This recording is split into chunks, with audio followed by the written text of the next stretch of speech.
আজিৰ সংবাদমেলৰ বিষয়টো হ'ল মন্ত্ৰী জয়ন্ত মল্ল বৰুৱাৰ সম্পত্তি।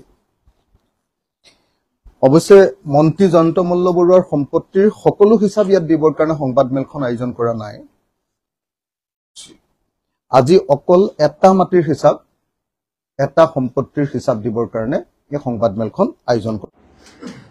এজন মানুহে কেনেকৈ গোগ্ৰাখে সম্পত্তি আহৰণ কৰিছে একেদিনতে মই আপোনালোকক সিৰিয়ালি দেখাই যাব পাৰিম। আজি অকল একুৱা এগ্ৰো যিটো তেওঁলোকৰ ফাৰ্ম আছে, একুৱা এগ্ৰো ফাৰ্ম জেএমবি মানে চাগে জয়ন্ত মল্ল বৰুৱা জেএমবি, তাৰ নামটো আগতে বেলেগ আছিলে, কিন্তু কোম্পানীটোৰ নামটো এতিয়া আগতে জেএনবি আছিলে, এতিয়া বেলেগ মানুহৰ নাম আছিলে, কিন্তু এতিয়া সেই কোম্পানীটোৰ নাম কৰিলে JMB একুৱা agro private limited.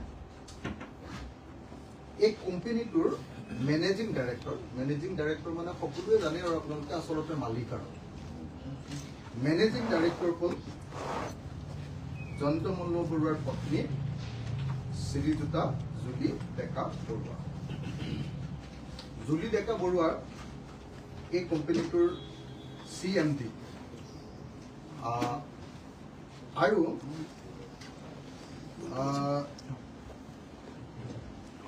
Director দুজন আছে। আনগৰাকী ডাইৰেক্টৰ হ'ল জয়ন্ত মল্ল বৰুৱাৰ জি শ্ৰীমতী ৰীণা গীতা ভুজৰ বৰুৱা। এইটো হ'ল আৰু আন এজন জয়ন্ত মল্ল বৰুৱাৰ, সাধাৰণতে চবেই জানে জয়ন্ত মল্ল বৰুৱাৰ সম্পত্তিবিলাকৰ তদাৰক কৰা এজন মানুহ আছে, তেওঁৰ নাম হ'ল জহিৰুল ইছলাম। এই তিনিজন মানুহে মিলি আগতে জেএনবি আছিলে, জেএনবি কোম্পানীৰ নাম আছিলে, তেতিয়া বেলেগ মানুহ জহিৰুল বেলেগ বেলেগ মানুহৰ নাম আছিলে। মই সেই ইতিহাসবিলাক গাই থাকিব খোজাটো মোৰ উদ্দেশ্য নহয় কাৰণে মই সেইটো কোৱা নাই। এতিয়া সেই কোম্পানীটোৰ সকলোবিলাক ডকুমেণ্ট আমি ৰেজিষ্টাৰ অফিচৰ পৰা উলিয়াই আনিছো, আৰু ৰেজিষ্টাৰ অফিচৰ পৰা উলিয়াই অনাৰ পাছত আমি দেখিছো গোটেই কোম্পানীৰ বস্তুখিনি আছে। মই আৰু কোম্পানীৰ বস্তুখিনিক লৈ গাই থাকিব খোজা নাই, মাত্ৰ এই যে মানে জয়ন্ত মল্ল বৰুৱাই যে কৈছিলে যে বিজেপিলৈ অহাৰ পাছত তেওঁ কোনো বেয়া কাম কৰা নাই। বিজেপিলৈ অহাৰ পাছত তেওঁ আপোনালোকে দেখিছিলে যে ইয়াৰ আগতে তেজপুৰত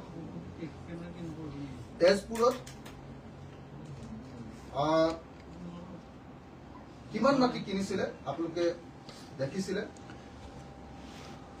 তেজপুৰৰ মাটিৰ হিচাপটো বাকী সকলোবিলাক টিভি পেপাৰ চবতে ওলাই গৈছে কাৰণে মই ইমান গাই থাকিব খোজা নাই।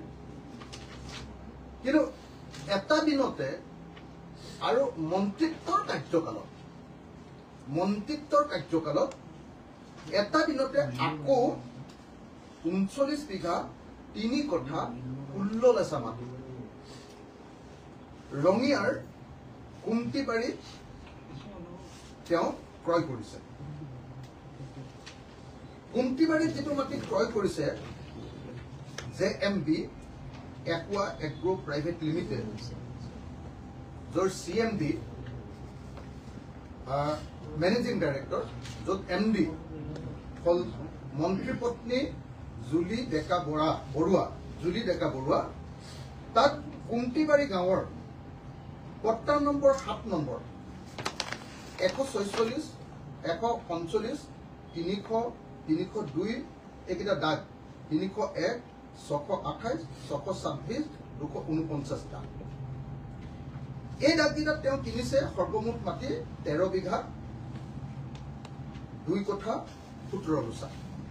আপোনালোকে ক'ব পাৰে যে এইবিলাক হিচাপ মই এনেই দি আছো। তেওঁৰ মাটিৰ সম্পূৰ্ণ পট্টা মানে প্ৰত্যেকখন কাগজ পট্টা লৈ আপোনালোকৰ সন্মুখত সেইখিনি জমাবন্দী মানে চৰকাৰী ডকুমেণ্ট আপোনালোকক মই দেখুৱাই আছো। এইটো যদি আপোনালোকে চাই জিলা কামৰূপ চক্ৰ কয়া, ৰেভিনিউ চাৰ্কলটোৰ নাম কয়া, গাঁও কুমটিবাৰী, জৰিফুৱা গাঁৱৰ জমাবন্দী ফৰ চাৰ্ভে ড্ৰেছ, লটটো হ'ল 8 নং লাট কামৰূপ জিলা ৰঙিয়া সাব ডিভিজন সাৰ্কুলনৰ নাম কয়া মৌজাৰ নাম পান্দুৰী আৰু গাঁওখনৰ নাম কুন্তিবাৰী পট্টাৰ টাইপটো হ'ল নিস্পি হিলছ ইয়াত কাৰ পৰা মাটি কিনিছে প্ৰত্যেকটো বিঘা প্ৰত্যেকটো কথা যাৰ পৰা মাটি কিনিছে প্ৰত্যেকটো কথাৰ ইয়াতে মাটিৰ পট্টা আছে জমাবন্দী কপি বুলি তাক কয় ইয়াৰ কপি আপোনালোকৰ সন্মুখত মই তুলি ধৰিছো ইয়াত ক'ত কিমান তুলিছে তাৰ এখন লিষ্ট মই আগফালে লিখি আপোনালোকৰ কাৰণে উলিয়াই দিছো এখন এটা সিনপসিস এটা আপোনালোকৰ কাৰণে মই এটা সাৰাংশ লিখি দিছো এই সাৰাংশ অনুসৰি কুন্তিবাৰী গাঁওখনত ম্যাদী পট্টাৰ মাটি আছে ম্যাদী পট্টাৰ মাটি পট্টা নম্বৰ 7 নম্বৰত ম্যাদী পট্টাৰ মাটি আছে 13 বিঘা 2 কঠা 17 গুছা 11 নম্বৰ পট্টাৰ 247 নম্বৰ দাগ 246 নম্বৰ দাগ 245 নম্বৰ দাগ 173 নম্বৰ দাগ 174 নম্বৰ দাগ 30 নম্বৰ দাগ এইকেইটা দাগত মুঠ মাটি আছে 10 বিঘা 1 কঠা 10 বিঘা 1 কঠা 0 গুছা তাৰপিছত 13 নম্বৰ যিখন পট্টা তাৰ 415 নম্বৰ দাগ আৰু 633 নম্বৰ দাগ এটো জয়ন্ত মল্ল বৰুৱাৰ company JMB Aqua agro private limited সেই কোম্পানীটোৰ নামত আছে 2 কঠা 14 গুছা মাটি ম্যাদী পট্টাৰ মই আপোনালোকক পট্টাখিনি দেখুৱাই থৈছিলো যে মই খালি ৰিপিট কৰি দিছো যে ইয়াৰ মই যিটো কথা কৈছো প্ৰত্যেকটোৰে পট্টা আপোনালোকৰ হাতত মই তুলি দিম তাৰপাছত আহিলে এবাৰ 23 নম্বৰ পট্টা কুন্তিবাৰী গাঁৱৰ পট্টা নম্বৰ 23 নম্বৰ পট্টাত আছে 252 নম্বৰ দাগ 449 নম্বৰ দাগ 251 নম্বৰ দাগ 166 নম্বৰ দাগ এইকেইটা দাগত সৰ্বমুঠ মাটি আছে 4 বিঘা 4 কঠা 17 গুছা তাৰ ম্যাদী পট্টাৰ কপি আপোনালোকৰ হাতত মই তুলি দিম 25 নম্বৰ যিখন পট্টা আছে জয়ন্ত মল্ল বৰুৱাৰ কোম্পানীৰ তেওঁৰ পত্নীৰ কোম্পানীৰ তেওঁৰ পত্নীৰ কোম্পানীৰ 25 নম্বৰ দাগত 322 নম্বৰ দাগ আৰু 321 নম্বৰ দাগ 322 নম্বৰ দাগত আছে 3 বিঘা 0 কঠা 5 লেচা 321 নম্বৰত আছে 2 বিঘা 1 কঠা 0 লেচা অৰ্থাৎ 25 নম্বৰ দাগত আছে 5 বিঘা 1 কঠা 5 লেচা এটো হ'ল জয়ন্ত মল্ল বৰুৱাৰ কোম্পানীৰ এটো হিচাপ আৰু 43 নম্বৰ যিখন পট্টা আছে 43 নম্বৰ পট্টাখনত দাগ আছে 5টা 325 নম্বৰ দাগত 316 নম্বৰ দাগ 190 নম্বৰ দাগ 235 নম্বৰ দাগ আৰু 227 নম্বৰ দাগ এইকেইটা এই 43 নম্বৰ দাগত আছে জয়ন্ত মল্ল বৰুৱাৰ পত্নী জুলি ডেকা বৰুৱাৰ যেটো মেনেজিং ডাইৰেক্টৰ সেই কোম্পানীটোৰ নামত মাটি আছে 5 বিঘা 1 কঠা 13 গুছা মুঠতে জুলি ডেকা বৰুৱাৰ কোম্পানীটো JMB একুয়া মানে পানী খেতি আপোনাৰ মাছ খেতি কৰা বস্তুৰ একুয়া এগ্ৰো কৃষি প্ৰাইভেট লিমিটেড JMB মানে সাগে জয়ন্ত মল্ল বৰুৱা মই নাজানো JMB বুলি লিখা আছে তাত জয়ন্ত মল্ল বৰুৱা বুলি লিখি থোৱা নাই JMB মানে আৰু কোনেনো নাজানিব যদি ওয়াইফ যদি আৰু আপোনাৰ তাত MD হয় তেতিয়াহ'লে নিশ্চয় JMB মানে জয়ন্ত মল্ল বৰুৱাৰ যিখন মানে ফাৰ্ম সেই ফাৰ্মখনত এই অকল ৰঙিয়াৰ মই আকৌ কৈ দিছো ৰঙিয়াৰ কয়া ৰাজচক্ৰৰ কুন্তিবাৰী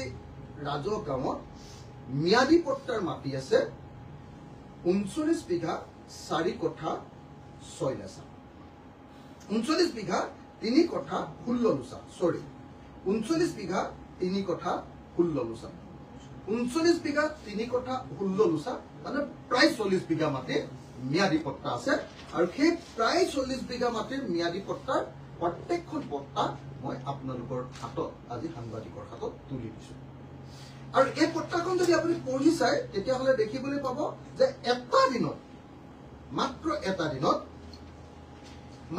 এটা দিনত সেই তাৰিখটো যদি আপুনি চায় 26 এপ্ৰিল 2023 অৰ্থাৎ জয়ন্ত মল্লবৰুৱা মন্ত্ৰী হৈ থকা কালত আৰু কৰ মন্ত্ৰী বিজেপিৰ মন্ত্ৰী হৈ থকা কালত বিজেপি চৰকাৰৰ মন্ত্ৰী হৈ থকা কালত তেওঁ যে কৈছে যে জয়ন্ত মল্লবৰুৱাই বিজেপিলৈ আহি একো কাম কৰা নাই একো অন্যায় কাম কৰা নাই কোনো সম্পত্তি কৰা নাই কোনো 2 নম্বৰী কৰা নাই এটা দিনৰ ভিতৰত 40 বিঘা মাটি কিনিছে জেএমবি একুৱা এগ্ৰো প্ৰাইভেট লিমিটেড এপ্ৰিলৰ 26 তাৰিখ 2023 তেওঁ মন্ত্ৰী হৈছে আপোনালোকে জানিবই তেওঁ মন্ত্ৰী হৈছে জুন 2022 জয়ন্ত মল্লবৰুৱা মন্ত্ৰী হৈছে 2023 এপ্ৰিলত তেওঁ মাটি একেলগতে কিনিছে ৰঙিয়া মাটি কিনিছে ফাৰ্ম হাউস ডাঙৰ ফাৰ্ম হাউস যদিও মই ইয়াত কৈছো আপোনালোকক যে 40 বিঘা প্ৰায় 40 বিঘা মাটি আছে একচুয়ালি সেই মাটি আছে টোটেল তাত মাটি আছে টোটেল 125 বিঘা তাত 40 বিঘা আমাৰ হেৰি মাটি থকাৰ পাছত মানে ম্যাদী পট্টা মাটি থকাৰ পাছত বাকি মাটিখিনি আগতে প্ৰথম তেওঁ যেতিয়া লৈছিলে 107 বিঘা আছিল তাত মাটি কিন্তু এতিয়া কি মাটিখিনি তাত মানে মাটিখিনি লৈ গৈ আছে সৰকাৰি মাটি মানে আনসাৰ্ভেড নন কেডেস্টিয়েল বুলি শব্দ এটা নিশ্চয় আপোনালোকে সকলো মানুহে জানে অসমৰ মানুহে আনসাৰ্ভেড যেতিয়ালৈকে কেডেস্টিয়েল যেতিয়ালৈকে হিকলি নেপালাই মই মাটিৰ কাম কৰি থাকো মানুহৰ কাৰণে যুজি থাকো কাৰণে এখিনি মই ভালকে ডিটেইলছত জানো নন কেডেস্টিয়েল এতিয়ালৈকে সৰকাৰি হিচাপত নহয় মাটি ওয়েটল্যান্ড দেই আটাইতকৈ ইন্টাৰেষ্টিং মাটিটো আকৌ ওয়েটল্যান্ড জলাশয় তাত মাটিৰ শ্ৰেণী বুলি ক'লে জলাহ বুলি ক'ব লাগে এনেকুৱা মাটি তেওঁ কি কৰিছে আপোনাৰ বৰলীয়া নদী আৰু ননা নদীৰ মাজৰ সেইটো অংশ এখন গাঁৱৰ আচলতে এই যিখন গাঁৱৰ গোটেই পথাৰখনে তেওঁ কিনি লৈ গৈছে এখন গাঁৱৰ তেওঁ মানে গোটেই পথাৰখনে তেওঁ কিনি লৈ ললে গোটেই পথাৰখন 125 বিঘা মাটিৰ গোটেই পথাৰখনে তেওঁ কিনি লৈ ললে আৰু কিনি লৈছে 26/4/2023 চনত তেওঁ মাটিৰ পট্টাটো কৰি লৈছে গাঁওখনৰ নাম কুন্তিবাৰী সাব ডিভিজনটোৰ নাম ৰঙিয়া আৰু ৰেভিনিউ সাৰ্কুলটোৰ নাম কয়া ৰেভিনিউ সাৰ্কুলত তেওঁ এনেকে 40 বিঘা মাটি বৰলীয়া আৰু নোনা এই দুখন নদীৰ মাজত তেওঁ 125 বিঘা মাটি এনেকৈ কিছু নন কেডেস্টিয়েল মাটি হস্তগত কৰিছে বুলি ক'ব লাগিব দখল কৰিছে বেদখল কৰিছে বুলি ক'ব লাগিব প্ৰথমটো তাতেই উচ্ছেদ মাৰিব লাগে আচলতে মইতো এতিয়া অসমৰ মুখ্যমন্ত্ৰীক আহ্বান জনাইছো মুখ্যমন্ত্ৰী ডাঙৰীয়া আপোনাৰ মন্ত্ৰী জয়ন্ত মল্লবৰুৱা বেদখলকাৰী তেওঁ নন কেডেস্টিয়েল সৰকাৰি মাটি নন কেডেস্টিয়েল মানে এতিয়ালৈকে হিকলি নেপেলোৱা এতিয়ালৈকে হিচাপ নকৰা সাৰ্ভে নকৰা আনসাৰ্ভেড মাটি 125 বিঘা যদি হয় তেতিয়াহ'লে 40 বিঘা যদি মই মাইনাস কৰি দিও কিমান হ'ব 85 বিঘা মাটি এই মুহূৰ্তত ৰঙিয়াৰ কয়া ৰেভিনিউ সাৰ্কুলৰ অন্তৰ্গত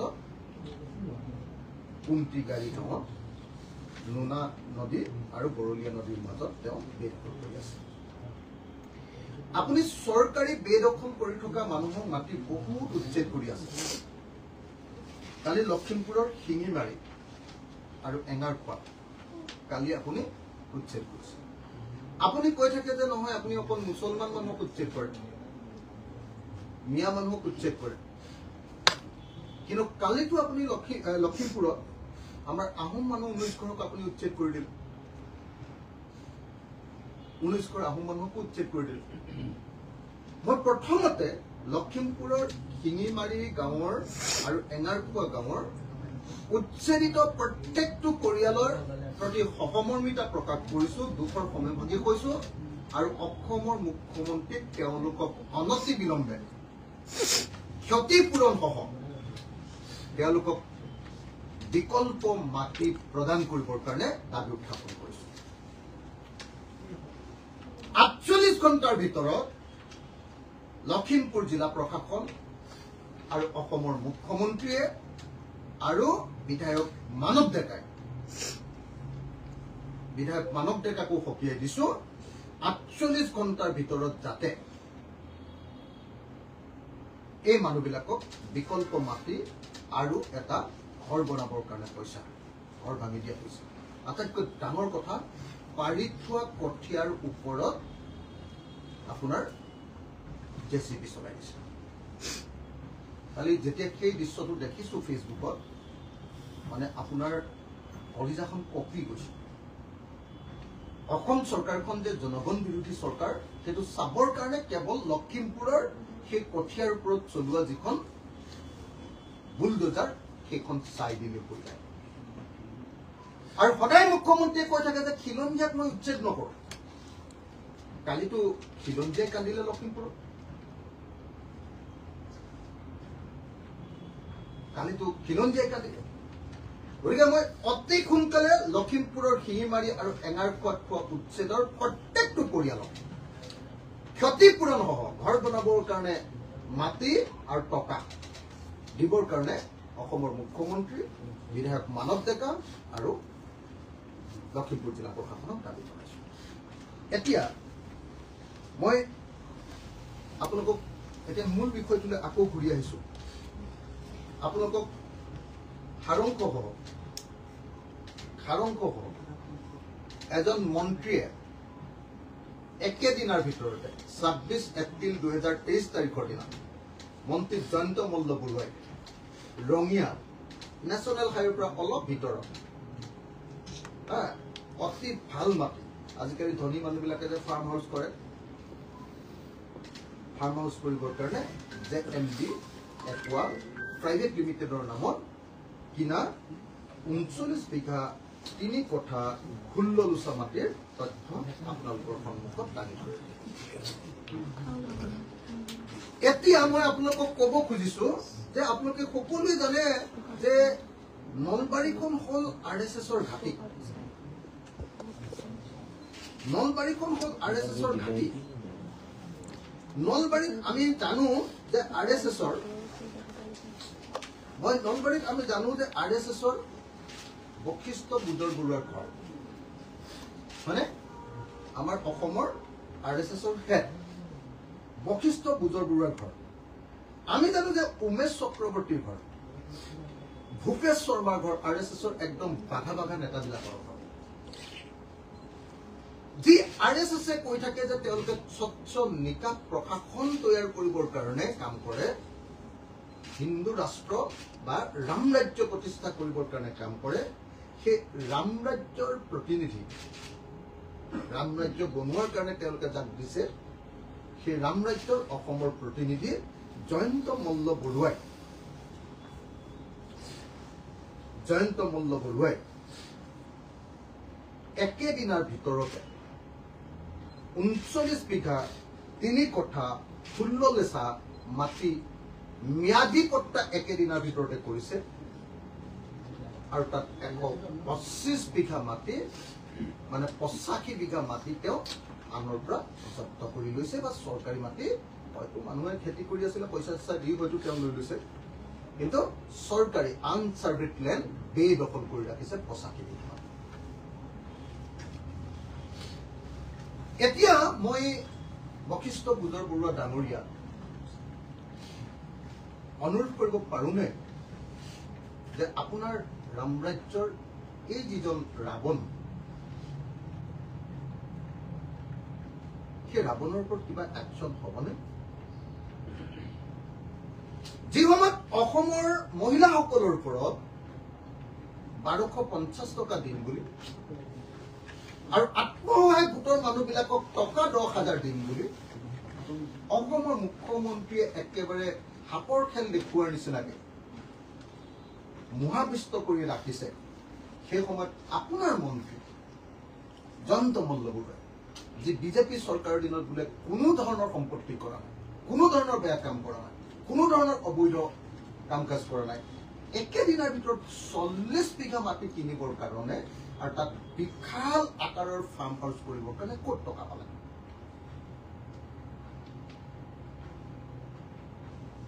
ইমান ডাঙৰ বিশাল আকাৰৰ 125 বিঘাৰ মাটি ফাৰ্ম হাউচ কৰিবৰ কাৰণে ক'ত টকা পালে? মুখ্যমন্ত্ৰী ডাঙৰীয়া, এই সংবাদ মেলখন চোৱাৰ পাছত আপুনি জয়ন্ত মল্ল বৰুৱাৰ এই 85 বিঘা চৰকাৰী মাটি মাতে, এইটো দ মাটি, মানে ৱেষ্টলেণ্ড বুলি যাক কয়, পতিত মাটি বুলি যাক কয়, যাক আমি যদি শ্ৰেণীৰ ভিতৰত চাওঁ, মাটিৰ শ্ৰেণী যিটো ৰেভিনিউ কয়, এইটো জলাহ মাটি। এই জলাহ মাটি আপুনি এই বেদখলকাৰী জয়ন্ত মল্ল বৰুৱাৰ পৰা কাঢ়ি আনিবনে?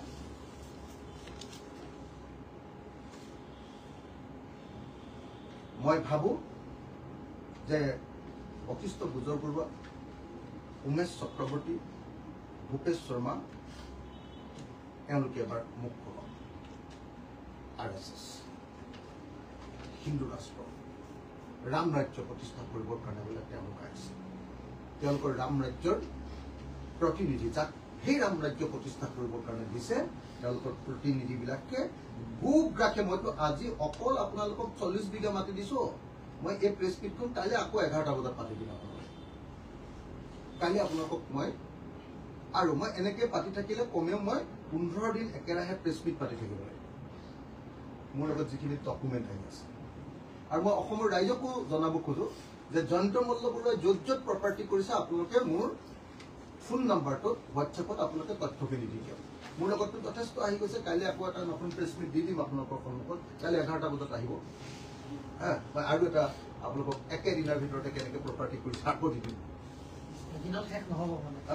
এইটো 15 দিন মিনিমাম কৰিব লাগিব। কিমান প্ৰপাৰ্টি কৰিছে 15 দিন।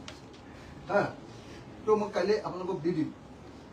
তো গতিকে মই আশা কৰোঁ যে অসমৰ মুখ্যমন্ত্ৰী ডাঙৰীয়াই এই বিষয়টো বিচাৰ কৰে। মই ভাবোঁ যে জয়ন্ত মল্ল বৰুৱাই ইয়াৰ পাছত আৰু বিজেপিৰ দিনত কোনো কেলেংকাৰী কৰা নাই বুলি চিঞৰ বাখৰ কৰাৰ পাছত খুব সৎ মানুহজনৰ নিশ্চয় এতিয়া নিজে নিজে পদত্যাগ কৰিব লাগে।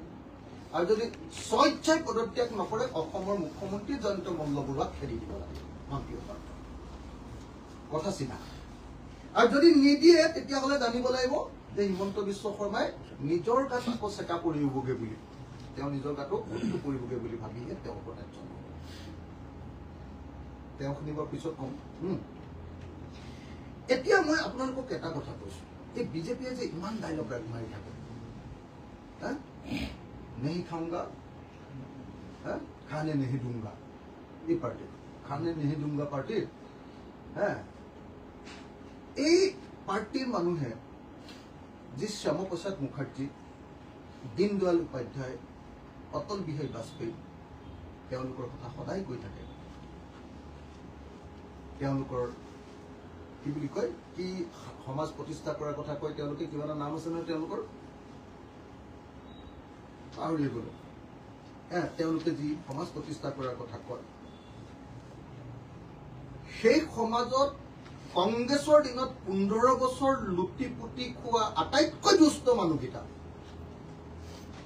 কংগ্ৰেছ চৰকাৰৰ দিনত আটাইতকৈ বেছি লুটি পুটি খোৱা আটাইতকৈ বদমাছ মানুহকেইটা, দুষ্ট দগাবাজ মানুহকেইটা, এতিয়া বিজেপিৰ মেইন কৰ্তা বিধাতা।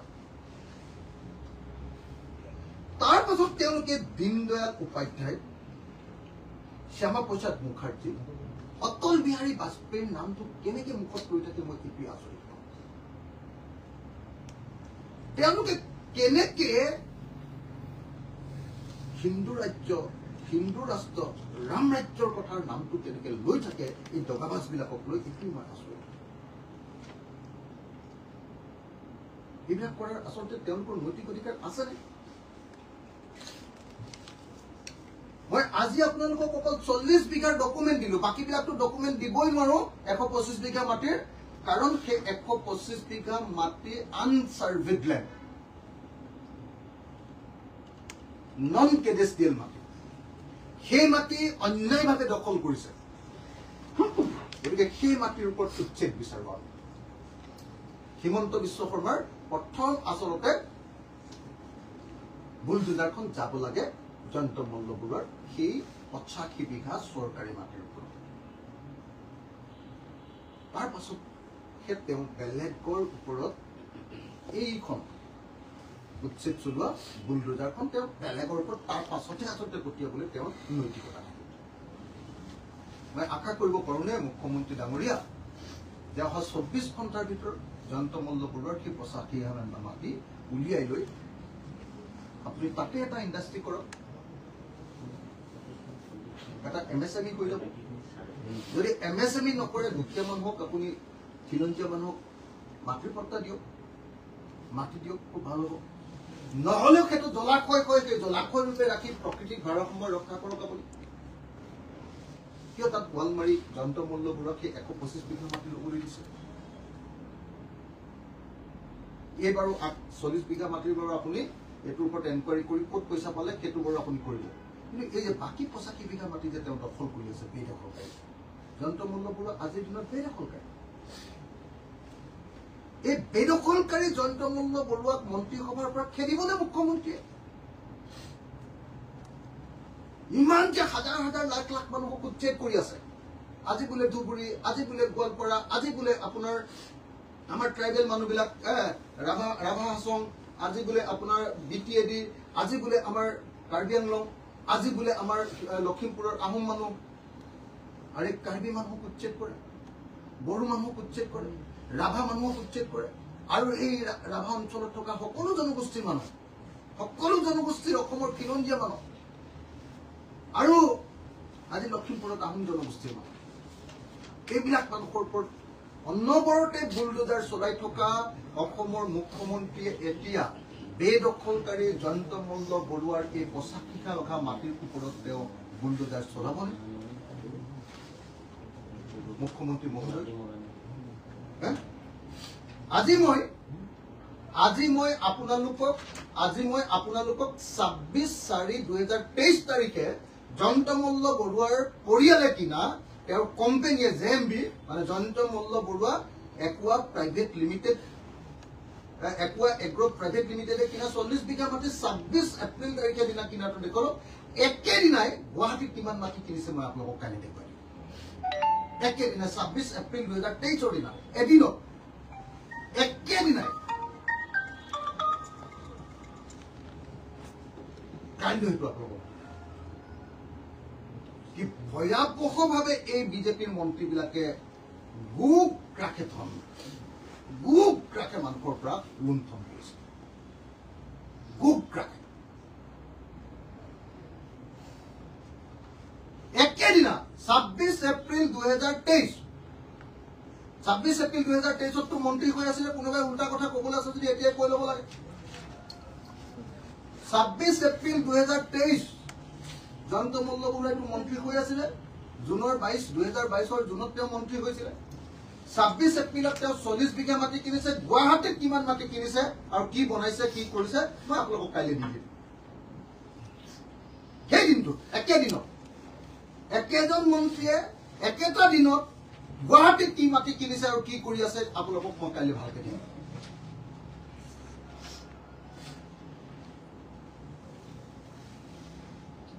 আশ্চৰ্যকৰ এই বিজেপিয়ে কেনেকে ধন ঘটিছে আপোনালোকে কল্পনা কৰিব নোৱাৰে। আৰু অসমৰ মানুহক 1250 টকা দি নচুৱাই আছে, হাত নচোৱাৰ নিচিনাকে হিমন্ত বিশ্বই। আৰু তাৰ পাছত আকৌ এওঁলোকে উল্টাই ডাইলগ মাৰে যে এওঁলোক স্বচ্ছ নিকা। তেওঁলোকৰ কি বিজেপি দীনদয়াল উপাধ্যায়ৰ যে কি আদৰ্শ তেওঁলোক চলে বুলি কয়, এইটো কি পাহৰি গলো ন। হেৰি কিবা দৰ্শকটোৰ নাম কৈ নহয় নকওঁ না, কি আছিলে? একাত্ম মানৱতাবাদ। এইটো অকমান লাইনত আছে।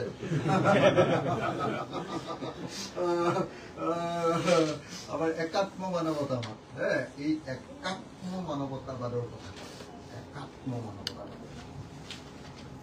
এই যে দগাবাজ কেইটাৰ হাতত RSS আৰু বিজেপিয়ে অসমৰ শাসনভাৰ দি দিলে। দগাবাজ, মই শব্দকেইটা অসমীয়া একদম খাটি শব্দকেইটা কৈ আছো আপোনালোকক। দুষ্ট, দগাবাজ, বদমাছ। এই দগাবাজকেইটাৰ হাতত দি লৈ কেনেকে অসমখন খতম কৰি দিছে আৰু তাৰ পাছত বিজেপি আৰু RSS আমাৰ সন্মুখত আদৰ্শৰ কথা কৈ থাকে একাত্ম মানৱতাবাদ প্ৰতিষ্ঠা কৰাৰ কথা একাত্ম মানৱতাবাদ এতিয়া চাওঁ বশিষ্ঠ গুজৰ বৰুৱা কিমান গৰজি উঠিব পাৰে চাওঁ হিমন্ত বিশ্ব শৰ্মাই উচ্ছেদ কৰিব পাৰে নে নাই চাওঁ হিমন্ত বিশ্ব শৰ্মাই তেওঁ মন্ত্ৰী হোৱাৰ পৰা জয়ন্ত মল্ল বৰুৱাক আঁতৰাব পাৰে নাই